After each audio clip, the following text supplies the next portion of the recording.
dalam cerita ini juga menampilkan satu kesimpulan bahwa orang yang miskin sekali, yang utangnya banyak, dengan orang yang kaya sekali, sama-sama tidak bahagia. Dan itulah yang terjadi. Pelajaran lain juga ternyata jangan main-main dengan hutang. Ya, para peserta 450 itu orang-orang yang terjebak hutang. Makanya jangan pernah melakukan sesuatu dengan cara hutang. Kalaupun harus berhutang, betul-betul harus dipikir, betul-betul harus untuk sesuatu yang produktif, yang dipercaya, yang diyakini bisa melunasi utang tersebut. Kalau tidak, jangan.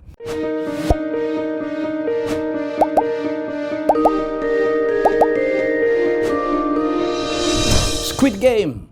Gila Korea ya.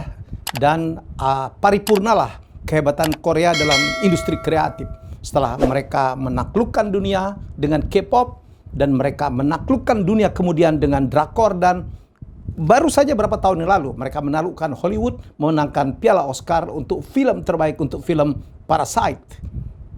Kehebatan mana lagi yang kita bisa dustakan dari kehebatan Korea Selatan dalam mempersiapkan industri kreatif? Mereka sekarang juga hebat dalam industri makanan, minuman, bahkan arsitektur, dan juga produk-produk tech ya. Jadi Squid Game sekarang tidak pernah diduga. Kita baru saja terpukau dengan serial Money Heist yang diproduksi oleh produser Spanyol, dan saya adalah termasuk pecandunya, termasuk beberapa bintang-bintang dunia, termasuk bintang-bintang di Premier League menonton dan menantikan kapan Money Heist akan ditayangkan lagi. Tapi ya kemarin kita terpukau, dunia terpukau ya dengan kesuksesan dari Squid Game. Gila Squid Game ya, menjadi nomor 1 trending topik di 90 negara yang menayangkan Netflix. Saham Netflix naik. Ya, naik luar biasa. Dan juga saham studio yang memproduksi atau memiliki saham dalam memproduksi Squid Game juga naik luar biasa. Ada yang naik 90%, ada yang menaik 50%. Dua studio yang memiliki saham atas produksi Squid Game. Ceritanya, gila saya pikir ceritanya. Ya, adalah Hong Dong-hyuk ya, seorang penulis sutradara lulusan dari USC ya. USC ini University of Southern California yang kuat sekali untuk masalah film ya. Dan disinilah yang sangat terkenal dengan George Lucas. Dan ternyata sang sutradara dan penulis cerita ini ya, lulusan dari sana. Dan dia di Korea dikenal sebagai seorang penulis dan juga sutradara film-film kritik sosial. Dia pernah menulis sebuah cerita atau juga mensutradarai sebuah cerita film di mana ada seorang tunarungu yang melakukan pelecehan ya. Jadi ini juga sangat kontroversial filmnya, dan cerita tentang Squid Game ternyata ada beberapa hal yang menarik. Kita bisa melihat ada segi positifnya, ada segi negatifnya. Segi positifnya adalah perjuangan sang penulis dan sang sutradara sendiri, Hwang Dong-hyuk. Cerita ini sebenarnya sudah ditulis, ditawarkan dari tahun 2008. Nggak laku. Nggak ada orang yang mau. Dan waktu itu Hwang Dong-hyuk terinspirasi dari ada satu permainan game yang mematikan. Ya, dan nggak ada yang mau. Orang terlalu absurd katanya ya. Butuh waktu 10 tahun. Baru Netflix mau membeli cerita ini. Ya, Hwang Dong-hyuk itu sempat menjual laptopnya seharga $675 karena kehabisan uang. Baru di tahun 2019 Netflix menyatakan oke, Squid Game diproduksi. Ya, wow, 10 tahun ya. Naskah ini baru bisa diproduksi. Sungguh satu perjuangan yang panjang. Jadi untuk Anda yang baru ditolak karyanya selama 1 bulan, 1 tahun, atau bahkan beberapa tahun, itu nggak ada bapaknya dibandingkan perjuangan dari sutradara Korea Selatan ini. Dan segi positifnya juga banyak banget ya, memberikan multiplier effect dalam ekonomi yang luar biasa. Saya mendengar lucu juga ya, saham-saham dari Netflix dan studio yang memproduksi ini naik. Kemudian tiba-tiba baju hijau ya, training pack yang dipakai oleh para peserta dari nomor 1 sampai 456 itu juga penjualannya naik luar biasa ya, ratusan kali lipat, sehingga banyak sekali produsen training pack membuat training pack warna hijau dengan garis putih. Dan juga yang lucu adalah sepatu slip-on berwarna putih. Ya, itu juga naik ratusan kali lipat, sehingga banyak sekali produsen-produsen yang juga memproduksi. Ayo untuk para UKM Indonesia, buat training pack warna hijau strip putih, dan juga sepatu slip-on berwarna putih. Insya Allah akan meledak karena lagi dicari, lagi menjadi hot item. Dan bintang-bintangnya juga naik pesat. Ya, followernya menjadi meningkat, menjadi makin populer. Padahal cuma 1-2 pemain saja yang sangat terkenal dari serial tersebut.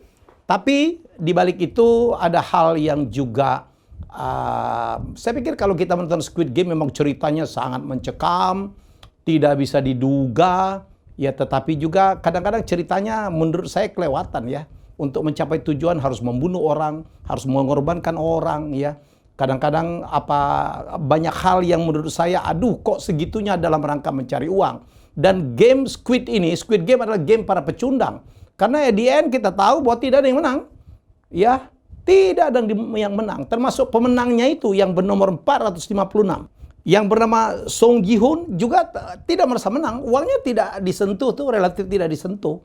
Ya malah dia protes ya kepada penyelenggara yang diperkirakan Oh Il-nam orang tua yang kita nggak tahu. Mungkin Squid Game menurut saya pasti dilanjutkan. Jangan-jangan Oh Il-nam itu bapaknya menurut saya ya. Kita lihat aja, dan ini membuat orang bertanya-tanya untuk melanjutkan bagaimana kelanjutan Squid Game. Seperti kita menyaksikan kelanjutan dari Money Heist, menurut saya lanjutannya tidak sehebat yang pertama. Udah mengada-ada, ya, udah nunggunya lama, alah segitu aja. Tetapi Squid Game lanjutannya patut untuk kita tunggu. Banyak sekali hal. Apakah Song Ji-hoon akan ikut lagi jadi peserta?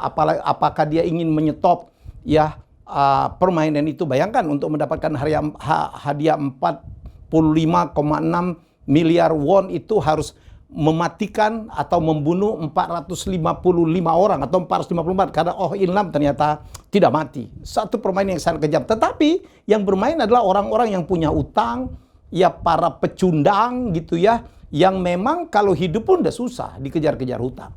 Ya, jadi menurut saya ini permainan ini terlalu sadis ya hanya untuk mengejar uang. Tapi ada hal tertentu juga yang bisa menjadi sesuatu yang menjadi catatan bahwa ya dalam cerita ini juga menampilkan satu kesimpulan bahwa orang yang miskin sekali, yang utangnya banyak dengan orang yang kaya sekali sama-sama tidak bahagia, dan itulah yang terjadi. Ya, orang yang miskin sekali dan susah sekali 456 peserta itu, dan Oh Il-nam ya yang merupakan orang kaya itu kan dia bilang di akhir cerita bahwa orang yang terlalu kaya yang bisa membeli apapun itu juga punya persoalan, tidak bahagia juga. Saya nanti akan mengangkat konten tersendiri ya. Ternyata orang yang terlalu kaya juga dia nggak nikmatin. Bisa beli apapun biasa aja untuk dia. Yang untuk orang yang biasa, yang tidak kaya banget itu membeli sesuatu itu masih ada kenikmatan. Untuk dinikmatin, bahkan untuk ditunjukkan kepada tetangga, kepada teman-teman, masih ada kenikmatan. Tapi orang kaya tidak mendapatkan kenikmatan itu. Pelajaran lain juga ternyata jangan main-main dengan hutang. Ya, para peserta 450 itu orang-orang yang terjebak hutang. Makanya jangan pernah melakukan sesuatu dengan cara hutang. Kalaupun harus berhutang, betul-betul harus dipikir, betul-betul harus untuk sesuatu yang produktif, yang dipercaya, yang diyakini bisa melunasi utang tersebut. Kalau tidak, jangan. Saya sedih sekarang banyak sekali ya, masyarakat Indonesia terkena jerat para pinjol itu, ya, pinjaman online. Ya, saya kemarin baru ada yang menghubungin saya, dia minjem berapa dan sekarang hutangnya jadi berlipat-lipat dan dia dikejar oleh para debt collector. Jadi ini juga menjadi catatan. Jadi jangan pernah main-main dengan hutang. Jadi itulah ya sebagian dari pelajaran yang kita dapatkan dari serial Netflix yang sekarang menjadi nomor 1 di 90 negara. Ya, karya adalah suatu karya, mari kita nikmati dan kita kagumin bahwa pusat industri kreatif dunia sekarang sudah berpindah ke Asia, yaitu ke Korea Selatan. Pertanyaannya, kapan Indonesia akan juga sangat diperhitungkan dalam industri kreatif? Inilah yang jadi pertanyaan sekarang ini. Ya, sekarang kita punya Menteri Parekraf, dulu ada Bekraf, yang berharap memberikan dukungan, ya, membuat program-program, ya, untuk memberikan kesempatan kepada pelaku industri kreatif Indonesia yang hebat banget. Ya, jangan biarkan ya orang-orang industri kreatif dari luar menguasai Indonesia untuk bidang di mana kita sangat mampu melakukannya. Ya, mari kita lindungi, mari kita dukung industri kreatif Indonesia. Saya sendiri dengan teman-teman lagi berusaha keras untuk menyelamatkan World Heritage, yaitu angklung.